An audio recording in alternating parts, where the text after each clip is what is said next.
오늘 우리에게 주시는 하나님의 말씀은 사도행전 1장 8절, 요한복음 7장 38절 말씀입니다. 사도행전 1장 8절부터 읽도록 하겠습니다. 사도행전 1장 8절입니다. 오직 성령이 너희에게 임하시면 너희가 권능을 받고 예루살렘과 온 유대와 사마리아와 땅끝까지 이르러 내 증인이 되리라 하시니라. 아멘. 요한복음 7장 38절 말씀입니다. 다 함께 읽도록 하겠습니다. 요한복음 7장 38절 말씀입니다. 시작. 나를 믿는 자는 성경의 이름과 같이 그 배에서 생수의 강이 흘러나오리라 하시니. 아멘. 하나님의 말씀입니다. 말씀을 주신 하나님께 감사합니다. 오늘은 6월 첫째 주 주일입니다. 벌써 2021년의 절반이 지나고 있는데요. 곧 다가올 하계수련회를 위해서 기도로 준비합시다. 올해 표어처럼 믿음이 자라나는 중등부가 되기를 간절히 바랍니다. 우리가 장기간 현장으로 모이지 못하고 있지만 다시 한번 우리의 마음을 잡아봅시다. 온라인 예배도 현장 예배처럼 집중하여 드릴 수 있는 우리가 되기를 간절히 바랍니다. 지난주에 이어서 성령에 충만한 사람 두 번째 시간을 갖도록 하겠습니다.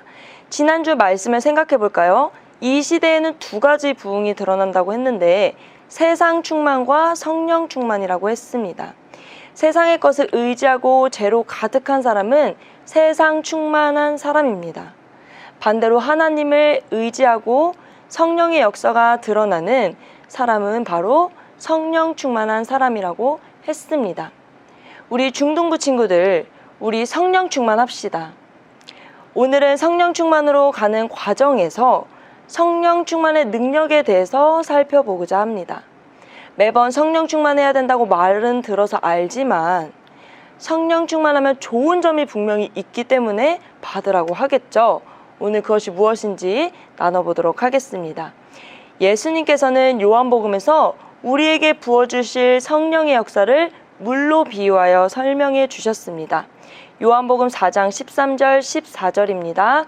다 함께 읽겠습니다. 예수께서 대답하여 이르시되 이 물을 마시는 자마다 다시 목마르려니와 내가 주는 물을 마시는 자는 영원히 목마르지 아니하리니 내가 주는 물은 그 속에서 영생하도록 솟아나는 샘물이 되리라. 아멘.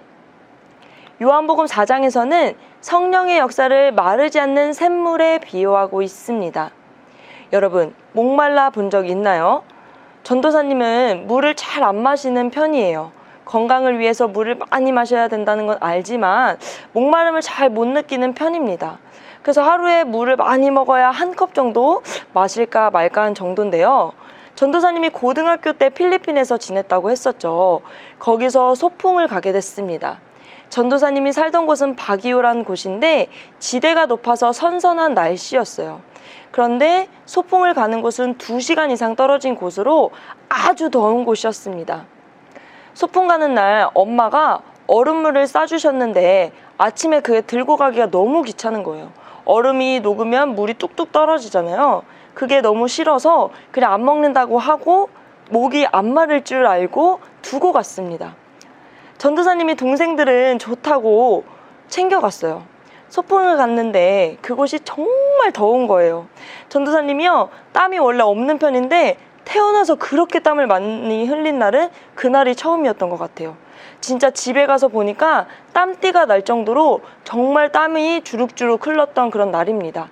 가만히 있어도 타는 것 같고 땀 줄줄줄 흐르고 시간이 갈수록 목이 너무 말라서 너무 목이 타들어가는 것 같았어요. 근처에 매점도 없어서 물을 사 먹을 수도 없는 상황이었습니다. 엄마가 아침에 얼음을 싸주신 거 가져올 걸 하면서 진짜 후회했었어요. 땀을 많이 흘리니까 몸에 힘도 없고 더위 먹은 것처럼 머리도 띵띵거리고 아프더라고요.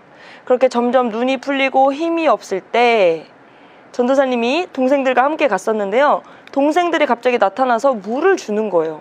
엄마가 누나 챙겨주라고 했었다고 하면서 자기들이 챙겨왔다고 하면서 줬습니다. 제가 그때 동생들이 천사로 보였어요. 그 광명을 얻어서 막 반짝반짝 오는 사람처럼 정말 천사처럼 나타나서 물을 주었습니다.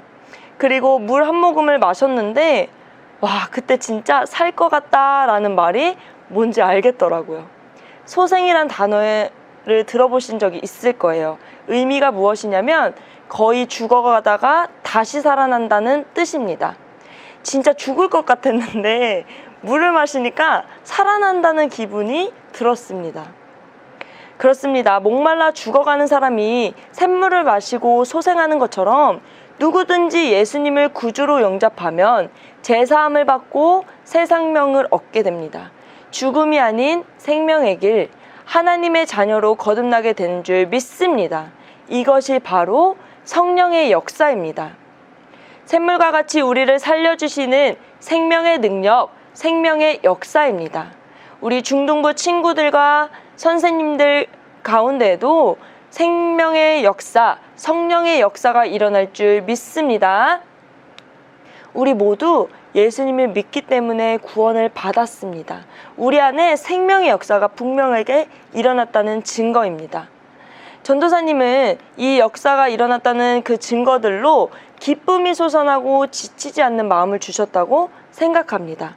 내 안에 생명이 들어오니까 구원받으니까 기쁨이 넘쳐나는 거예요. 그래서 일이 많아지고 지치고 힘들어야 하는데도 이 생활에 너무 재밌고 또 기쁘고 감사함으로 주님의 일을 할 때가 많습니다.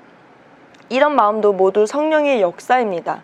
또 희망이 없고 절망적인 것 같을 때, 어려움이 있을 때, 죄로 눌림이 있을 때 나에게 소망을 주시는 것도 성령의 역사인 줄 믿습니다. 두 번째로 요한복음은 성령의 역사를 생수의 강이라고 비유합니다. 요한복음 7장 37절에서 38절을 함께 읽도록 하겠습니다. 37절입니다. 시작. 명절 끝날 곧 큰 날에 예수께서 서서 외쳐 이르시되 누구든지 목마르거든 내게로 와서 마시라. 나를 믿는 자는 성경의 이름과 같이 그 배에서 생수의 강이 흘러나오리라 하시니. 아멘. 마르지 않는 샘물과 생수의 강은 어떤 차이가 있을까요? 그 분량과 역사하는 차원에서 아주 큰 차이가 있습니다. 샘물은 그냥 내 목마름을 해결하는 정도, 죽어가는 영혼에게 생명을 주는 성령의 역사입니다. 그런데 생수의 강은 어떤가요? 일반적으로 강을 생각해 봤을 때 모든 문명이 큰 강을 중심으로 만들어졌습니다. 우리나라도 한강을 중심으로 서울이 있죠. 동식물을 소생시키시고 또 도시의 사람들이 필요한 물을 공급합니다.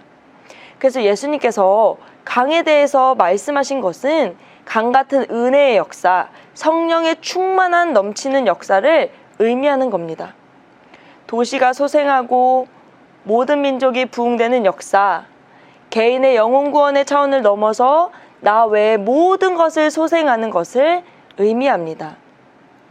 지금 우리 신앙생활 하는 것도 겨우 하고 있는데 이 온라인 상황 또 코로나 상황에서 절절매면서 우리가 겨우 하고 있는데요. 여러분, 내가 생수의 강이 흘러넘치듯 다른 사람들을 소생시킬 수 있을까라는 생각을 할 수도 있습니다. 내가 내 신앙 또 내 믿음 지키는 것도 이렇게 어려운데 내가 생명의 역사도 겨우겨우 지켜내고 있는데 어떻게 하면 이렇게 생수의 강이 흘러넘칠까? 이렇게 큰 역사가 나를 통해서 일어날까? 이런 걱정을 할 수도 있습니다. 그러나 역사는 하나님께 달린 줄 믿습니다. 하나님은 도시와 민족의 문제, 나와 교회를 통해 해결해 주신다고 말씀하셨습니다. 그리스도인은 성령 충만을 받을 때 능력을 받습니다. 사도행전 1장 8절입니다. 오직 성령이 너희에게 임하시면 너희가 권능을 받고 예루살렘과 온 유대와 사마리아와 땅끝까지 이르러 내 증인이 되리라 하시니라. 아멘. 예수님은 성령이 임하시면 권능, 능력을 받을 것이라고 약속하셨습니다. 그리스도인은 구원받은 것에 만족해서는 안 됩니다. 나만 생명을 얻은 것에 만족하는 것은 갓난아이와 같은 상태이죠. 누구든지 한 생명이 태어나면 자라나야 합니다. 우리가 예수님을 믿고 구원을 받았다면, 생명을 얻었다면 이제는 자라나야 합니다. 올해 우리 교회 표어가 무엇입니까? 그리스도의 장성한 분량이 충만케 하소서입니다. 에베소서 4장 13절 말씀이죠. 우리가 다 하나님의 아들을 믿는 것과 아는 일에 하나가 되어 온전한 사람을 이루어 그리스도의 장성한 분량이 충만한 데까지 이르리니. 아멘. 자라나고 성장하라는 거예요. 오늘보다 내일이, 지난해보다 올해가 더 자라나야 합니다. 그래서 우리는요, 이제 성령 충만하여 능력을 얻어야 합니다. 능력 있는 삶을, 자라나는 삶을, 또 믿음이 성장하는 삶을 살아야 될 줄 믿습니다.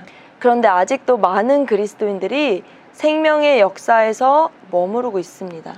복음을 전하고 생수의 강이 흘러넘치는 큰 역사가 일어나야 되는데 자신이 그리스도인임을 밝히는 것조차 주저하는 사람도 있습니다. 한창 코로나가 확산될 때 뉴스나 기사에서 교회발 확산 이런 것들이 드러날 때가 있었습니다. 그때 식당에 갔는데 전도사님 핸드폰에 교회 QR코드가 붙어 있습니다. 보세요. 이렇게 교회 QR코드가 이렇게 붙어 있는데 그 아래 김연아 전도사라고 써 있습니다. 식당에서 일하시는 분이 음식을 주시다가 이걸 보셨어요. 그런데 표정이 싹 변하는 거예요. 냉담하게 대하시면서 주변에 있는 다른 직원분들에게 쑥덕쑥덕 거리시는 모습을 본 적이 있습니다. 되게 당황스러웠던 경험이에요. 내 자신의 문제도 있지만 이렇게 사회의 풍조와 분위기 때문에도 복음을 전하는 것이, 또 내가 그리스도인임을 드러내는 것이 어려울 수 있습니다. 그러나 예수님은 말씀하십니다. 복음의 역사, 생수의 강의 역사는 우리가 하는 것이 아니라 하나님께 달렸다는 겁니다. 성령님께서 역사하시는 것입니다. 예수님의 제자들도 마찬가지입니다. 예수님과 3년을 함께 지냈습니다. 예수님과 동거동락했어요. 같이 기도하고요. 말씀도 직접 배우고 함께 지내면서 많은 것을 경험했죠. 예수님에 대한 확신과 믿음이 누구보다 강했을 거예요. 그런데 그런 제자도 예수님을 배반했습니다. 위기의 순간이 오니까 예수님을 부인했습니다. 그러나 예수님이 부활 승천하신 후 오순절에 성령님이 제자들에게 임하셨습니다. 제자들은 완전히 180도 변했죠. 순교하는 것도 두려워하지 않아요. 부활의 주님을 증거하였습니다. 성령 충만함을 받았더니 능력이 생긴 것입니다. 중등부 친구들, 또 우리 선생님들 성령 충만을 받아야 되겠죠? 우리도 그리스도인으로서 능력의 삶을 살아야 될 줄 믿습니다. 그렇다면 구체적으로 어떤 힘이 생길까요? 첫 번째, 죄에 대해서 승리할 수 있습니다. 우리가 구원을 받았지만 아직도 죄를 짓고 살아갑니다. 연약하여서 유혹에 넘어지고 끊어내지 못하는 죄들이 많습니다. 그러나 성령 충만한 사람은 그 죄들을 다 끊어낼 수 있습니다. 요한일서 5장 18절입니다. 하나님께로부터 난 자는 다 범죄하지 아니하는 줄을 우리가 아노라. 하나님께로부터 나신 자가 그를 지키심에 악한 자가 그를 만지지도 못하느니라. 할렐루야. 악한 자가 우리를 만지지도 못하게 하신다고 하셨습니다. 우리를 죄 가운데서 지켜주신다고 말씀하고 계세요. 성령 충만함을 입어 죄에 대해서 승리하는 우리 중등부가 되기를 간절히 바랍니다. 욕, 게으름, 게임 중독, 인터넷 중독, 혹시 담배 피는 친구도 있을 수 있어요. 이런 죄들을 모두 끊어내시기를 주의 이름으로 부탁드립니다. 두 번째, 승리할 수 있는 힘은 바로 세상에 대해서 승리할 수 있습니다. 요한복음 16장 33절입니다. 이것을 너희에게 이르는 것은 너희로 내 안에서 평안을 누리게 하려 함이라. 세상에서는 너희가 환난을 당하나 담대하라. 내가 세상을 이기었노라. 아멘. 여러분, 세상을 우리가 이겨서 누르라는 의미는 아닙니다. 다른 사람들은 죄에 물들어 세상 충만한 삶을 살 때, 죄에 무감각해져서 살 때 우리는 그런 상황과 세상을 이겨내야 될 줄 믿습니다. 세상을 능가하는 성령님을 따라 살아갑시다. 다른 친구들은 유행하는 옷을 입고 유행하는 문화에 따라가려고 거기에만 집중할 때가 있어요. 내가 그것들을 하지 않으면 뒤처지는 것 같고, 우리는 성령 안에서 자유함을 얻어 살 수 있습니다. 나에게 그런 것이 중요한 것이 아니라 신앙과 예수님이 더 중요하게 되는 거죠. 나의 가치관과 중요도가 바뀌는 겁니다. 성령 충만하면 우리는 또 새로운 능력을 받습니다. 어떤 능력을 받을까요? 예수님을 증거하는 전도의 능력을 받게 됩니다. 사도행전 4장 31절입니다. 빌기를 다음에 모인 곳이 진동하더니 무리가 다 성령이 충만하여 담대히 하나님의 말씀을 전하리라. 아멘. 우리 가운데 담대함이 생깁니다. 여러분, 세상에 예수님을 전혀 모르는 사람들에게 복음을 전하는 일은 결코 쉽지 않습니다. 가족 구원을 두고 평생을 기도하시는 분들도 계세요. 아무리 친한 친구여도 전도하기란 쉽지 않습니다. 교회 가자는 말을 하는 것도 눈치 보이고 어려울 수 있어요. 그런데 성령 충만하면 담대함을 주십니다. 담대함으로 복음을 전할 수 있게 된다는 거예요. 하나님의 말씀을 선포할 수 있습니다.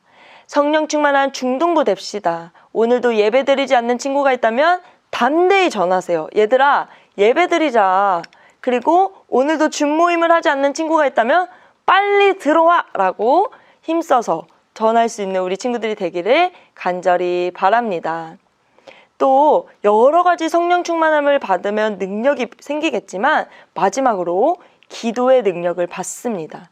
고린도전서 14장 15절입니다. 그러면 어떻게 할까? 내가 영으로 기도하고 또 마음으로 기도하며 내가 영으로 찬송하고 또 마음으로 찬송하리라. 아멘.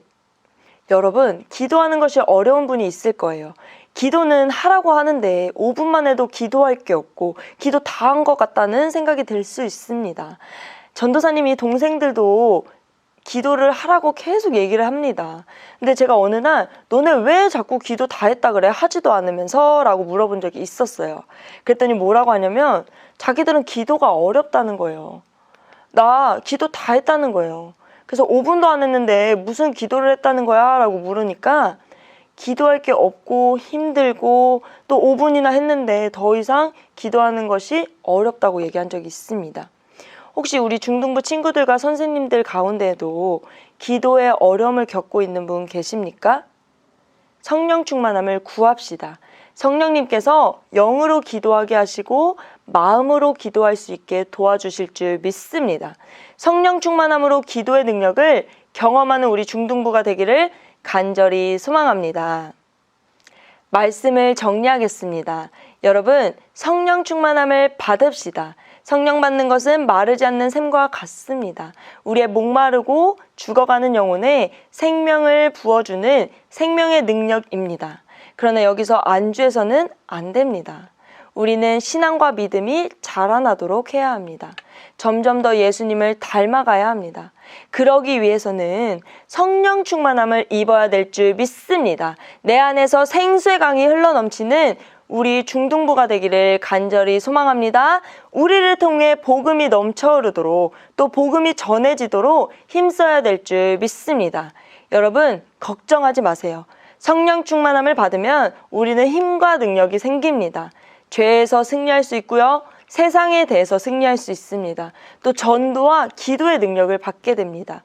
바라기는 우리 중등부가 성령 충만한 자라나는 중등부가 되기를 간절히 바랍니다. 우리 시간 기도하기를 원하는데요. 하나님, 우리가 성령 충만한 삶이 살아갈 수 있도록 도와주옵소서. 우리에게도 생명의 능력, 마르지 않는 샘을 넘어서 생수의 강이 흘러넘치는 그런 역사가 일어나게 하여 주옵소서. 주여, 한 번 부르짖고 기도하도록 하겠습니다. 주여, 하나님 감사합니다. 우리에게 생명의 역사를 일으켜 주시니 감사합니다. 더 넘어서 우리가 생수의 강이 흘러넘치는 큰 성령의 역사가 우리 가운데 일어나기를 소망합니다. 오 할렐루야, 주님께서 역사해 주셔서 성령 충만함을 입을 수 있는 우리 중등부 되게 하여 주옵소서. 우리가 성령 충만한 사람들이 되길 원합니다. 오 할렐루야, 주님을 찬양합니다. 우리에게 성령 충만함을 부어 주옵소서. 죄에서 이기게 하시고 세상을 이기게 하시고 게으름과 나태함을 이기게 하시고 내가 끊어내지 못한 죄들을 끊어내게 하여 주옵소서. 또 성령 충만 충만함을 받아서 기도할 수 있는 힘을 주시고 기도에 하나님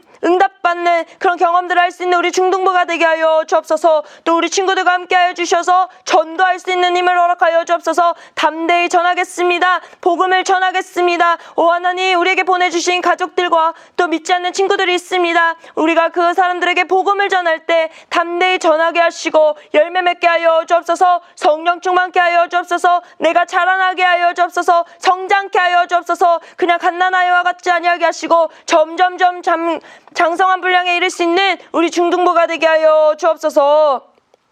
우리 이번 주는 중학교 1학년 친구들을 위해 기도합시다. 늘 건강하게 하시고 신앙과 학업 또 삶에서 주님을 경험하는 삶을 살게 해달라고 주여 한번 부르짖고 기도하도록 하겠습니다. 주여! 하나님, 우리 중학교 친구들과 선생님들을 기억하여 주옵소서. 각자의 삶에서 주님을 드러내게 하시고 늘 건강하게 하시고 하나님을 따를 수 있는 삶 살게 하여 주옵소서. 우리 중학교 1학년 친구들의 학업생활 잘 적응하게 하여 주옵소서. 하나님, 또 친구들이 잘 사귀게 하시고 하나님 모든 일에 있어서 주님을 바라보게 하시고 믿음이 더욱더 좋아지게 하시고 하나님 중학교 생활 잘 감당할 수 있도록 도와주옵소서. 신앙생활도 잘하기를 원합니다. 초등학교 때보다 더욱더 주님을 사랑하게 하시고 더욱더 믿음이 자라나게 하시고 하나님 포기하지 않는 믿음과 신앙을 허락하여 주옵소서. 우리 중학교 1학년 선생님들을 축복하옵소서. 회복되게 하시고 건강케 하시고 늘 중학교 1학년 친구들과 함께 서로 소통하며 신앙으로 성장할 수 있는 우리 1학년이 되게 하여 주옵소서. 다 함께 기도하도록 하겠습니다.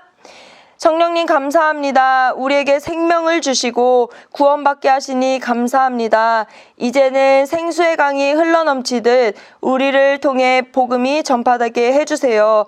성령 충만함으로 승리하고 능력받는 중등부가 되게 해주세요. 예수님의 이름으로 기도드립니다. 아멘.